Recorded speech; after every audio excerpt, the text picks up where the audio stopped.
초기 스타트업이 펀딩이 잘 안 되고 또 매출에 의한 이익도 그렇게 많이 나지 않아서 회사를 매각을 하고 싶으실 때가 있잖아요. M&A를 통해서 엑싯을 하고 싶으신 창업자들이 계신데 이때 그 초기 스타트업을 M&A를 통해서 엑싯을 한다는 게 얼마나 가능성이 높은 일이고 또 그 과정에서 창업자 대표가 생각해야 될 부분은 어떤 것들이 있을까요?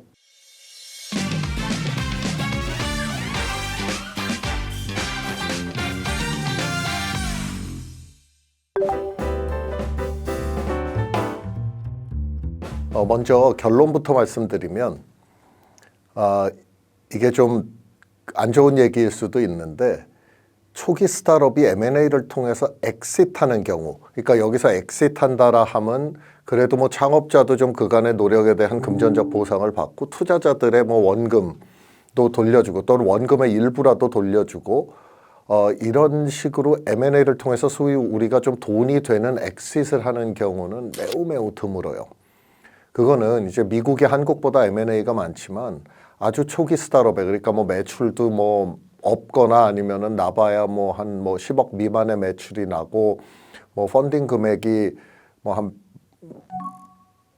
10억 미만이고 이렇게 초기 스타트업이 M&A를 통해서 돈을 버는 엑싯을 한다 또는 투자금을 회수하는 엑싯을 한다라는 거는 통계적으로 보면 그렇게 자주 일어나지 않습니다. 그건 미국도 마찬가지예요. 그래서 여러분이 그런 그 초기 단계의 스타트업이라고 하면, 스타트업 창업자라고 하면 야, 이걸 통해서 이렇게 해서 내가 투자금 돌려주고 나도 그래도 지난 뭐 3년 동안 노력했으니까 돈을 좀 가져갈 수 있겠지라고 생각을 하시는 거는 그게 실제로 가능할 수도 있는데 이론적으로 가능할 수는 있는데 현실적으로는 정말 잘 일어나지 않는다. 그래서 그거에 대한 가능성을 조금 낮다라는 거를 알고 작업을 들어가시는 게 좋고요. 그래서 많은 경우에 이렇게 초기 스타트업의 경우에는 뭐 투자금을 투자한 VC들한테 돌려주는 또 창업자도 좀 보상을 받는 엑싯이라기보다는, 그러니까 돈을 버는 엑싯이라기보다는 조금 명예로운 정리, 그러니까 모양새가 어떤 형태로든 이게 회사가 잘 안 돼서 폐업했다가 아니라 어느 회사를 누가 인수했다라는 형태로, 그러니까 일종의 좀 honorable exit으로 계획을 하시는 게 좋습니다. 이게 거의 대부분의 경우는 제가 투자한 회사들을 뭐 미국이든 한국이든 다 봐도 정말 초기 기업이 매출이 좀 있다라고 하더라도 그 초기 기업이 의미 있는 엑싯을 하는 거는 되게 어려워요. 그래서 대부분의 경우에는 모양 좋게 정리한다라는 의미로 생각을 하시는 게 맞는 어프로치다. 그럼 이게 왜 그러냐? 이게 왜 그러냐 하면은 이게 물건 파는 사람이랑 사는 사람의 마음이 달라서 그래요.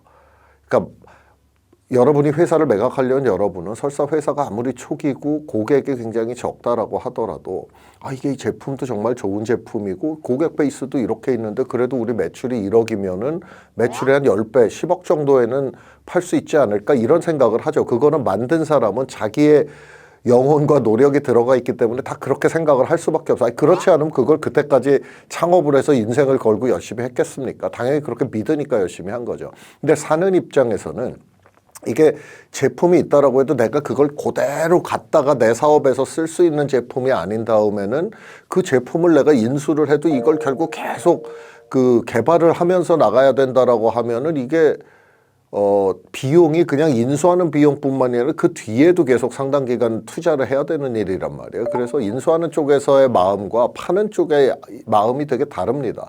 그래서 많은 경우에는 회사를 매각하려는 창업자는 이게 이렇게 가치가 있다라고 생각하지만 사는 입장에서는 이게 내가 뭐를 사는 거지? 이걸 사서 내가 어떻게 하지?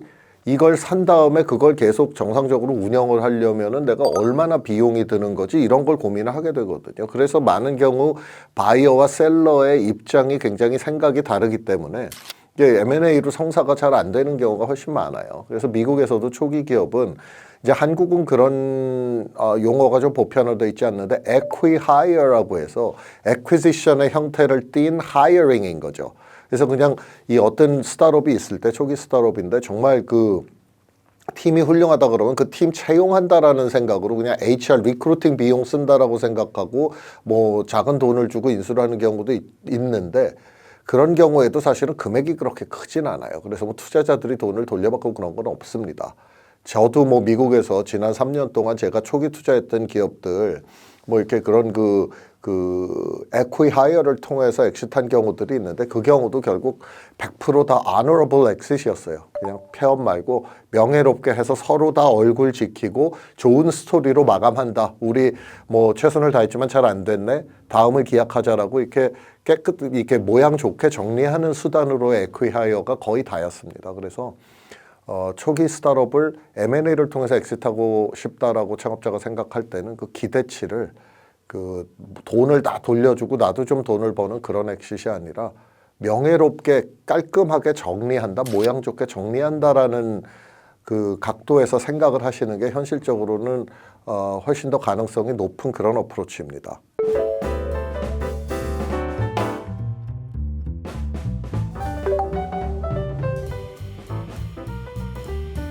회사가 M&A를 통해서 엑시트를 하겠다라고 했을 때 이제 가장 그 고민을 하는 거죠. 이거 누구한테 팔지? 이거 우리 회사를 누가 사주지? 그 고민을 누구나 다 하잖아요. 그럴 때 이제 굉장히 쉽게 생각을 하는 게 이게 그런 거를 전문적으로 해주는 사람들이 있지 않을까? 이렇게 M&A 브로커, 중개인이 있지 않을까라고 생각을 하시고 이제 그런 걸 도와줄 사람을 찾는데 초기 스타트업 같은 경우 그러니까 그 매각할 때 매각이 잘 된다라고 해도 그 금액이 그렇게 큰 금액이 아닐 때요. 한국으로 치면 글쎄요. 한 1, 20억? 10억도 안 되는 금액에 팔릴 것 같다라고 하면은 그건 기본적으로 누구 중개인을 쓰기가 되게 어려워요. 미국에서는 그 매각할 때 기업 가치가 1,000만 불. 그러니까 지금 환율로는 140억인데 1,000만 불 이하의 M&A에서 브로커를 찾는 건 거의 어렵습니다. 아무리 작은 그런 브로커리지 펌들, 인베스트먼트 뱅크도 그런 걸 하는데 이제 대부분의 인베스트먼트 뱅크는 거의 바텀 라인, 그러니까 미니멈 금액이 5천만 불이에요. 5천만 불 아래 M&A는 자기들 피 구조가 안 나온다라고 생각을 하는 거거든요. 이제 한국은 그런 M&A 시장이 미국처럼 이렇게 잘 정립돼 있지는 않은데 어쨌든 한국에서도 작은 금액의 M&A밖에 안 될 것 같은 기업이면은 그거는 누가 중간에서 도와주기가 굉장히 어렵습니다. 내 지인이면 모를까 그걸 전문적으로 나랑 계약을 해서 네가 이렇게 M&A가 되면 내가 얼마를 받겠다라고 하는 게 그게 되게 어려워요. 그래서 이 초기 스타트업을 M&A 할 때는 결국 그 바이어 물색을 대표가 하는 수밖에 없습니다. 회사에서 하는 수밖에 없고요. 네, 그래서 회사에서 한다라고 할 때는 결국 그 바이어를 물색할 때 회사를 팔아야 되겠다. 그때부터 내가 무슨 시장에 나가가지고 우리 회사 살 사람하고 이게 광고판 들고 다닐 수 없는 일이잖아요. 그렇죠? 그렇기 때문에 바이어 물색을 한다라고 할 때는 그게 결국 뭘 의미하는 거냐 하면은 스타트업 대표가 평소에 사업을 하는 과정에서 그런 아이디어를 계속 생각을 해보셔야 됩니다. 결국은 이 초기 스타트업의 경우에 그 브로커리지 펌을 중개인을 고용해서 할 수 없는 경우에는 결국 나와 사업의 그 과정에서 어떤 연관이 있었든 그것이 내 서비스를 사다 쓰던 고객이었든 아니면은 내 서비스와 같이 협업해서 같이 파는 비즈니스 파트너였건 누군가는 그 내가 사업을 하는 과정에서 연관이 있었던 사람이 바이어가 될 가능성이 압도적으로 높아요. 그렇기 때문에 바이어 물색을 내가 스타트 라인에 서가지고 딱 팔아야지라고 생각하면 그때부터 누가 짠 하고 나타나서 도와주는 경우는 초기 스타트업은 거의 없다. 왜냐하면 금액이 작으면은 그런 이 구조가 안 나온다. 그 수수료 구조가. 그렇기 때문에 대부분의 회사를 M&A를 한다라고 하실 때도 대표가 그걸 리드하셔야 되는 경우가 대부분이고 이제 그렇다면은 평소에 회사를 운영할 때 있어서 그런 상상을 그런 시나리오도 여러분이 고민을 하고 계셔야 합니다.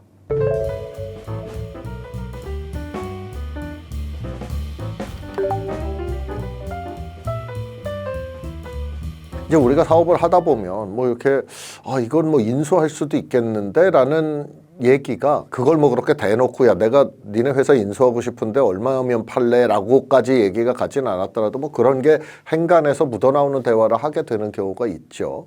예, 그럴 때 이제 제가 조금 그 스타트업의 이 회사를 매각할 창업자의 입장에서 보면 조심해야 될 부분이 그런 얘기가 나오면은 대표는 되게 기분이 좋죠. 우리 회사를 이렇게 인수를 하겠다고. 야, 우리도 바이어가 있네.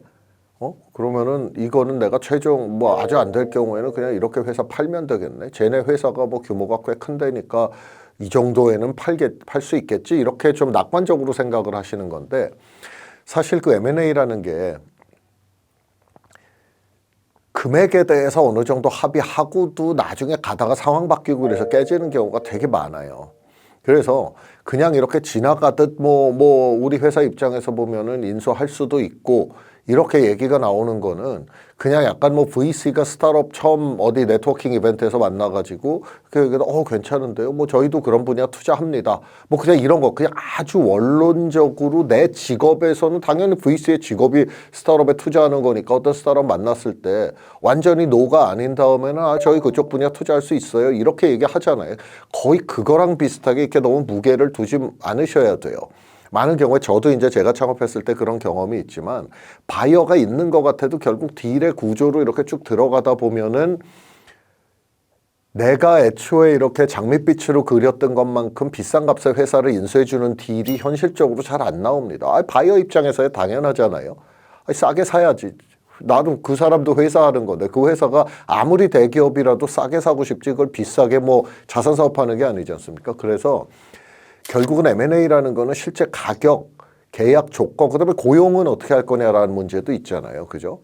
그래서 그런 그 세부 딜로 가서 깨지는 경우가 훨씬 많기 때문에 M&A 과정에서 바이어가 누군가 여기가 우리가 그런 회사 인수할 수도 있지 그런 분야로 우리 인수 많이 해 이런 얘기 들은 거 가지고 여러분이 그 사람도 잠재적 바이어다라고 생각하지 마세요. 그런 이론적으로는 바이어지만 현실적으로 바이어일지 아닐지는 그거는 정말 가격이랑 협상의 세부적인데 들어가 봐야 됩니다. 그래서 그렇게 인수와 비슷한 얘기가 나올 때는 여러분이 만약에 지금 회사를 팔려는 생각이 있는 상황이다라고 하면 그때는 진짜로 가장 큰 게 뭐죠? M&A에서는 매각 금액이잖아요. 나는 최소한 우리 투자 원금을 돌려주고 그렇게 하면 20억 정도의 매각을 하려고 그러는데 저쪽이 생각하는 거는 그냥 헐값에 1억의 자산 매각하는 거야. 자산 인수하는 거야. 그렇게 생각할 수도 있거든요. 근데 그런 동상이몽이 되게 많아요. 근데 그게 미국 창업자보다 한국 창업자가 약간 그런데 그건 아마 우리 한국인들이 교육을 받는 과정에서 돈을 맨 앞에 얘기를 하는 거에 대해서 좀 꺼리는 습관이 있어서 그런 것 같기도 해요. 근데 M&A 회사 매각 가능성 내가 예를 들면 같이 비즈니스 파트너가 예를 들면 제가 네이버랑 무슨 비즈니스를 하고 있다라고 칩시다. 네이버가 우리가 필요해.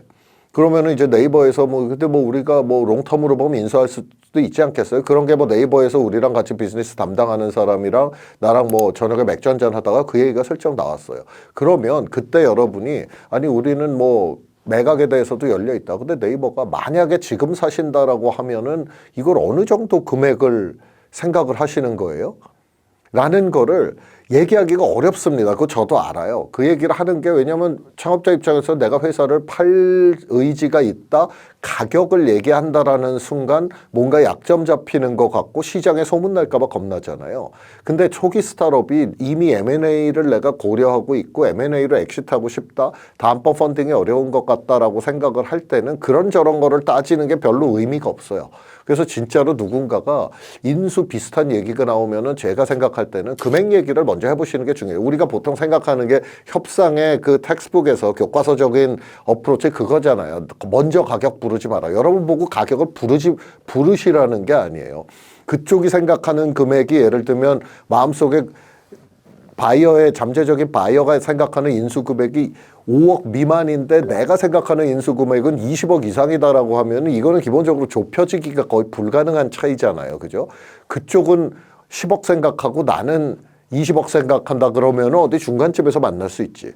근데 나랑 그쪽이 생각하는 게 금액이 5배, 10배 차이가 난다라고 하면은 그건 사실 그 꿈을 내가 갖고 가봐야 동상이몽해서 손해보는 거는 바이어가 손해 안 보거든요. 셀러가 손해보죠. 왜냐하면 셀러가 항상 약한 쪽이기 때문에 더 작은 쪽이기 때문에. 그래서 그 M&A 바이어 얘기가 나왔을 때 일단 대부분의 그냥 이론적으로 인수할 수 있다라고 얘기하는 사람들은 그거는 여러분이 너무 이렇게 그거 가지고 저기도 인수하겠대라고 나한테 좋게 희망적으로 해석하지 마시고 그 다음에 진짜로 그런 얘기가 나올 때는 저는 여러분이 한번 그 가격대에 대한 거를 우회적으로라도 한번 찔러보시는 게 필요하다. 내가 마음속에 요 정도면 나는 회사 팔 수 있다라고 생각하는 것과 저쪽이 생각하는 금액이 너무 간극이 크면 아예 그 회사는 바이어가 되게 어려운 거잖아요. 그쪽은 그냥 헐값에 사고 싶어 하는 거니까. 그래서 잠재 바이어가 있을 것 같을 때 그 인수에 대한 얘기를 하는 상대방이 있을 때는 여러분이 그게 얼마나 구체적인 건지 아니면 그냥 하나만한 얘기하는 건지를 꼭 확인을 먼저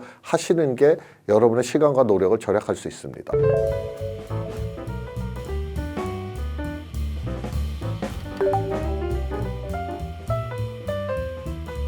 자, 그러면 여러분이 M&A를 통해서 엑싯을 하고자 할 때 이게 뭘 준비해야 되냐 이거죠. 아까 두 번째 포인트에서 말씀드린 그 바이어를 평소 사업을 하는 과정에 이런저런 쪽이 우리를 인수해 줄 수 있겠다. 바이어를 단계적으로 물색을 해놔야 된다라는 말씀은 이미 드렸고요. 근데 바이어를 물색한다 그래도 M&A 협상 구체적으로 저희가 회사 매각하려고 합니다. 혹시 인수하실 의향이 있어요? 라고 이거를 하려면 여러분이 결국은 뭔가는 그 준비를 해야 되잖아요. 근데 그 M&A를 통한 명예로운 엑싯을 준비하는 과정에서 여러분한테 제일 중요한 거는 시간을 충분히 갖는 거예요. 돈이 3개월 뒤에 떨어지는데 회사 팔려고 한다? 그거 안 팔립니다, 여러분. 그 미국도 안 팔리고 한국도 안 팔리고 그건 아무도 안 팔려요. 왜냐하면 바이어가 자산 사업하는 게 아니기 때문에 결국 석 달 뒤면은 저기 내가 그림 보니까 지금 펀딩도 안 될 것 같고 석 달 뒤면 망할 텐데 그걸 내가 뭐하러 지금 회사를 M&A를 통해서 엑싯을 시켜줘? 그냥 망한 다음에 헐값에 그 자산 그냥 들어가 가지고 한 5천만 원 주고 인수하지 뭐 이렇게 생각할 수 있거든요. 그래서 일단 여러분은 M&A를 생각한다고 그럴 땐 제가 생각할 때는 자금 1년 남았을 때 시작을 해야 돼요. 그 생각을.